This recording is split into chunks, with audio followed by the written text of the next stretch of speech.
Alors donc, on a pour commencer Bernard Kouchner.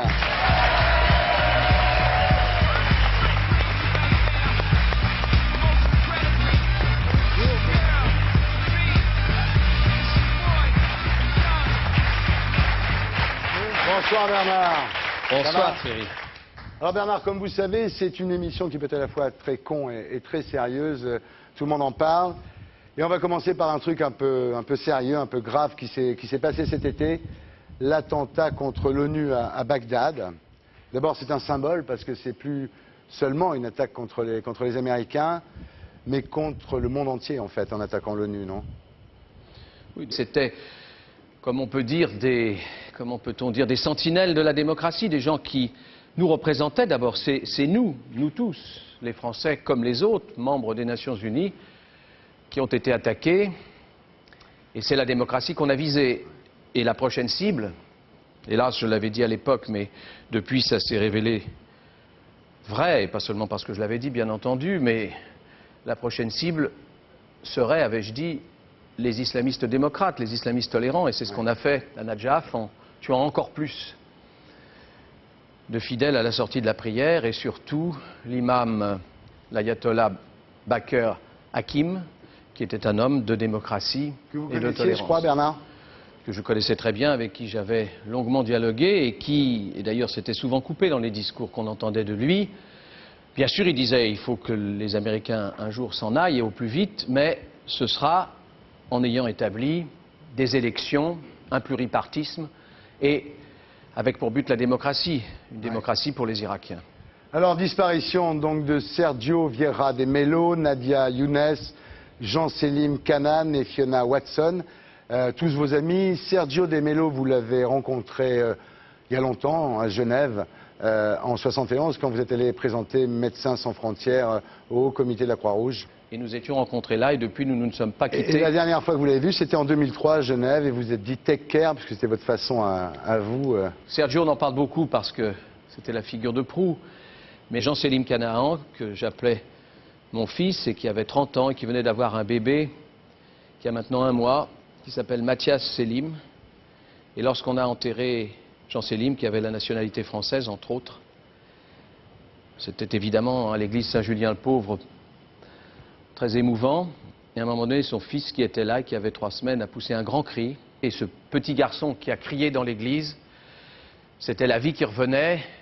C'était pas du tout un cri de souffrance ou une jérémiade, c'était de dire ça continue, il faudra continuer pour Jean-Selim, pour Nadia, pour Sergio, pour Fiona, pour les autres, car il y en a eu 25 qui sont morts. Alors Bernard Kouchner, après cet attentat, la moitié du personnel de l'ONU à Bagdad a quitté la ville.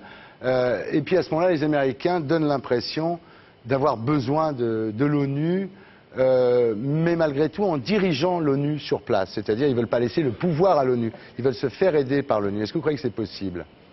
J'espère que c'est possible, mais ce que j'espère possible, c'est une entente entre l'ONU, c'est-à-dire la représentation de la communauté internationale, et les États-Unis. Il faut que, d'un côté comme de l'autre, on n'en fasse pas un bras de fer, comme au Conseil de sécurité, je brandis le veto parce que je suis plus viril. Il faut que chacun fasse un pas dans la direction du compromis. Alors, les Américains ont cette fâcheuse habitude, mais peut-être, et depuis la Somalie, on peut la comprendre, ils ont l'habitude de diriger les opérations militaires, de ne pas accepter d'autres directions. Et ça n'est pas vrai au Kosovo, avec l'OTAN. Il y a eu, au contraire, un premier général qui était un général anglais, puis un allemand, puis un italien, puis un turc. Et ça a très bien marché, si je peux me permettre de dire très bien. Vous croyez qu'il leur faudra combien aux Américains pour rétablir la paix en Irak? J'en sais rien. Je souhaite que le mandat soit élargi, le mandat des Nations Unies, et qu'il y ait une aide de l'ONU. Parce que les militaires ne savent pas faire ça. Ils ne savent pas faire la police. Surtout les militaires américains, parce que les militaires anglais, ils se débrouillent mieux quand même. Oui, parce qu'ils ont eu 30 ans de guerre d'Irlande, pour être dans la foule et connaître. Mais ce n'est pas leur tâche. Ils ne savent pas réparer l'électricité, ils ne savent pas assurer le fonctionnement démocratique des partis, ils ne savent pas donner la sécurité aux femmes dans les rues. Alors maintenant, il y a des Ali Baba, on appelle ça Ali Baba, en Irak, qui sèment la terreur, et les Américains ne sont pas là pour réprimer ces gens, pour réprimer ces vols, pour réprimer ces viols. Ils sont dans leur caserne, ils patrouillent. C'est leur méthode, et donc il faut qu'il y ait des civils, il faut qu'il y ait des organisations non gouvernementales. Or, on a appris aujourd'hui qu'une majorité d'entre elles allait quitter l'Irak. Je ne sais pas combien de temps il faudra, mais certainement plusieurs années. Vous étiez favorable à l'intervention américaine en Irak? J'étais favorable au départ de Saddam Hussein et mon papier, le seul que j'ai écrit dans Le Monde, s'appelait « Ni Saddam ni la guerre ». Je pense qu'on aurait peut-être pu, j'étais naïf, mais je suis toujours naïf, sinon je n'aurais pas survécu.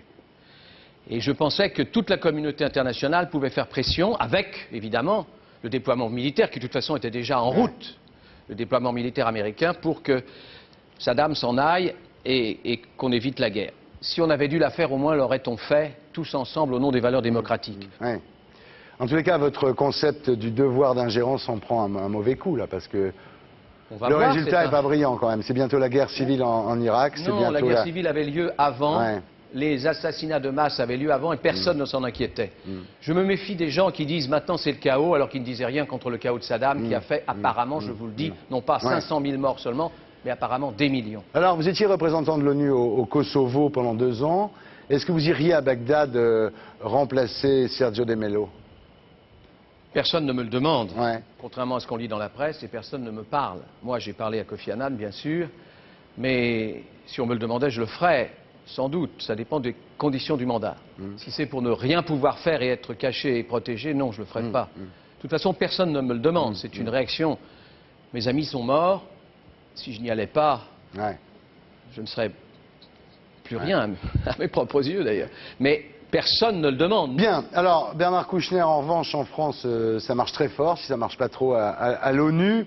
Vous êtes l'homme politique préféré des Français, selon un sondage Ipsos Le Point. Alors, vous étiez à 64. Plus maintenant. Ah bon? Un nouveau sondage qui vient de tomber, et c'est François Bayrou. Alors ça va lui faire une surprise. Non, je déconne, bien sûr. Il faut que je le règle, hein, c'est nouveau. Non, mais c'est bon, mais c'est branché directement sur l'UDF, c'est pour ça. Il était à 64%, et pendant l'été, vous êtes passé à 67%, c'est un véritable... La canicule. Ouais, c'est un véritable... D'abord sur les conditions atmosphériques, sûrement. Et puis, deuxièmement, c'est peut-être que ce que je dis n'est pas complètement con. J'en sais rien. Dans tous les cas, les Français apprécient, non? C'est un plébiscite. 67%, c'est énorme. Oui, ça sert à rien, mais enfin, c'est gentil de me le dire. Oui, le problème, c'est que pour être président de la République, il faut avoir une base partisane, et vous êtes plutôt un électron libre. Au PS, vous ne faites pas 67% de partisans, hein? On ne sait jamais, vous savez, le PS est un appareil extrêmement inventif et réactif, on ne sait jamais, ça peut venir. Pierre Palmade, tu m'entends? Qu'est-ce que tu deviens, Pierre? Écoute, moi je trouve que ça démarre sur les chapeaux de roue, de la musique, de l'humour, c'est tout ce qu'il fallait pour partir. Pierre, est-ce que tu voterais pour Bernard Kouchner, président de la République? Moi j'adore mais qu'est-ce que tu m'emmerdes avec ces questions? J'y comprends rien à la politique.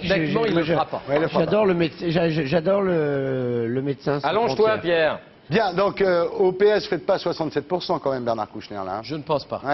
Hélas. Il y a Hollande qui vous cherche avec un fusil à pompe, vous êtes au courant quand même? Pas du tout. Vous êtes son cauchemar. Vous êtes son cauchemar. Mais qu'est-ce que vous Chaque fois qu'il... c'est marqué là, le cauchemar. Est-ce que vous croyez une seconde que si c'est marqué, c'est que c'est vrai quand même? Bien sûr que non, c'est pas vrai, mais c'est marqué. Ah, ça j'aime mieux. Donc, quand c'est pas marqué, c'est vrai. Alors quand Hollande dit je veux entendre le PS parler d'une seule voix, vous dites oui si c'est la mienne. Non. Je dis il a raison, mais c'est pas demain la veille. Bien, alors en tous les cas, non, c'est vrai qu'avec Hollande, ça barde là. Mais non, ça barde pas. Non, attendez Bernard, ça a commencé avec les retraites. Vous avez dit que vous étiez d'accord avec le... J'ai pas dit que j'étais d'accord, j'ai dit que quand on avait cherché pendant 5 ans, et même 10 ans, puisque ça a commencé sous le gouvernement Rocard, à réformer les retraites, on n'allait pas se plaindre quand ça se faisait, il n'avait qu'à le faire nous-mêmes. Bon, alors, donc j'ai dit quelque chose d'essentiel et en même temps de dérisoire que tout le monde connaît. Je n'ai pas dit que j'étais partisan, comme il l'était, du projet de M. Raffarin. Mais réformer les retraites était une nécessité parce qu'il y a de moins en moins de gens qui travaillent et de plus en plus à la retraite. Alors c'est l'ABC. Bon, voilà.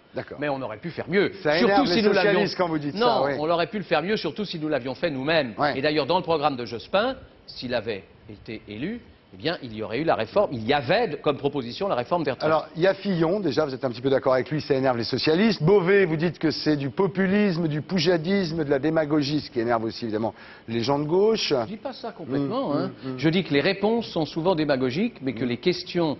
La manière de s'indigner et de vouloir changer le monde, mais non seulement familière, mais très sympathique. Simplement, quand on voit son attaque contre l'Organisation mondiale du commerce et qu'on voit qu'hier, il y a eu un succès formidable grâce à l'Organisation mondiale du commerce, parce qu'on va avoir des génériques pour combattre le sida dans le tiers-monde, je dis qu'il s'est trompé. Mais ça ne m'empêche pas de le trouver non seulement sympathique quand il pose ces questions, quand il dit, à mon avis, des choses tout à fait antiscientifiques sur les OGM, qui sont là aussi une part de notre avenir. On peut se méfier, il faut faire attention, c'est le syndrome de précaution, tout ce qu'on veut, d'accord. Mais les OGM, c'est un peu comme l'insuline qu'on a faite maintenant. L'insuline, c'est à partir des modifications génétiques. Et avant, on n'en avait pas assez. Donc, il ne faut pas dire toujours n'importe quoi. Bien. Mais il a des réponses formidables à d'autres questions.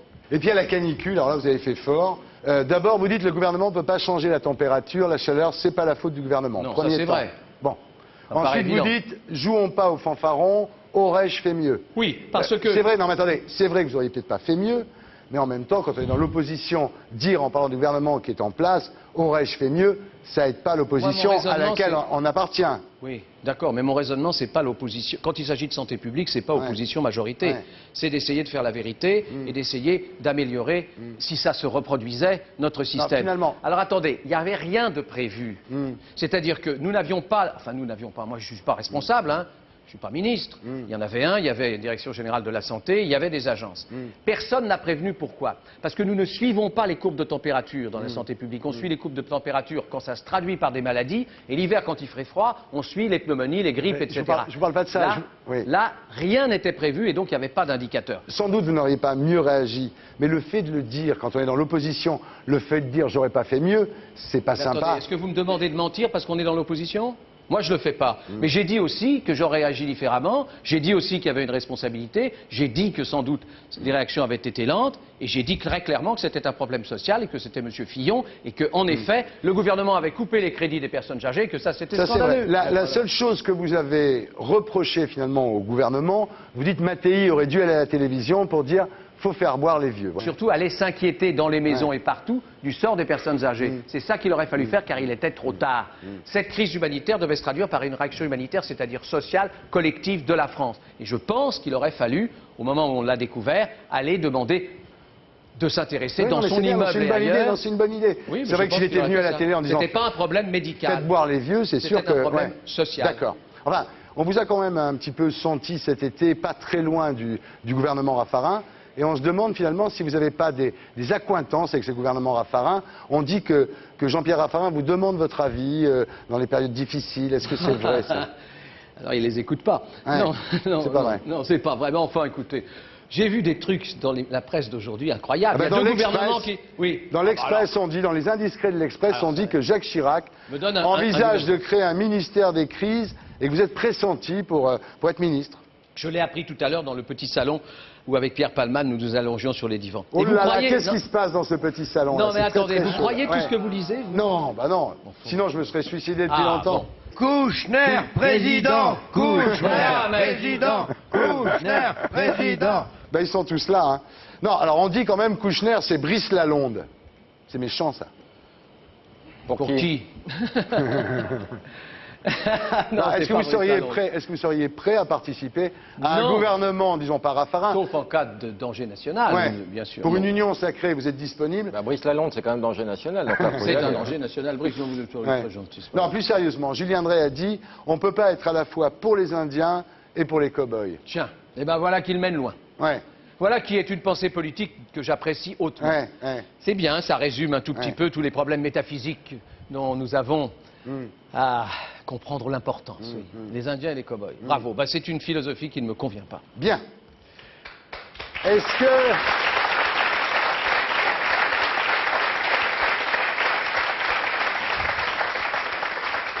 que vous êtes toujours socialiste? Oui. Comme Tony Blair ou comme Léon Blum? Je ne sais pas, il faut prendre de... Le monde a beaucoup changé, je crois que le 11 septembre a changé encore plus. Je pense que la mondialisation ne peut pas être un problème rejeté comme forcément hostile et dommageable, et qu'il faut, avec l'OMC et le SIDA par exemple, on vient de le voir, apporter une globalisation positive. J'aime bien le mot social mondialisme par exemple. Oui, bien sûr, je suis socialiste. Est-ce que vous êtes pour la baisse des impôts de 3%? Écoutez, je pense que ce n'est pas le moment. Et je pense que ça avantage des gens qui n'ont pas besoin d'être avantagés dans un premier temps. Vous êtes d'accord avec Bayrou, là? Oui, pas seulement avec Bayrou, je suis d'accord aussi avec les socialistes. Et je pense qu'on ne peut pas à la fois dire qu'on va réformer les urgences, dire qu'on va s'occuper des personnes âgées, en même temps baisser les impôts. Alors ça, je ne comprends pas. Et de toute façon, pour ce que ça entraînera d'investissement futur et de croissance peut-être, je n'y crois pas en ce moment beaucoup. Bien, alors vous avez vu qu'il y a une émission de télé-réalité, de politique-réalité qui a failli se faire sur sur TF1 avec Monsieur Copé. Oui, Non, vous la ferez cette émission? Non, Non, on m'a pas demandé non plus. On va vous demander, vous Eh savez ben, bien. écoutez, franchement, non. Non, Non. Ah non, non, non. bon, c'est sûr. Non, mais bien, enfin, c'est vraiment courir au-devant du ridicule. Et Greg le millionnaire, tu le ferais? Alors Bernard, vous avez remarqué qu'on n'a pas encore parlé de Christine Ockrent, jusque-là. Je vous en remercie. Bon, Voilà. Il a bien marché son livre. Hein. Oui. Très bien, il a été en excellent. tête des ventes, hein, un livre excellent. Hein. Qui est le plus à gauche chez les Kouchner? Moi. Qui dort à gauche de lit? Elle.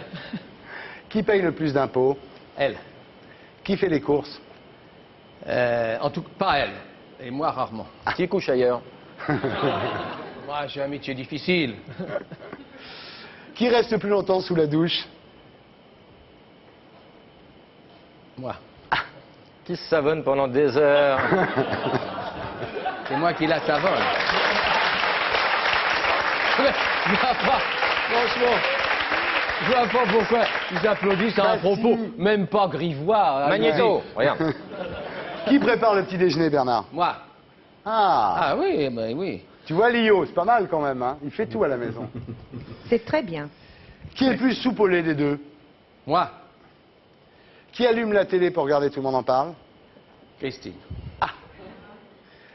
Qui dit le plus de mal d'Ardisson? Écoute, C'est très partagé. oui, Les deux te c'est à peu détestent, près. en gros. Non, mais ça s'additionne et la somme est nulle. Tu t'en sors bien. Pas mal.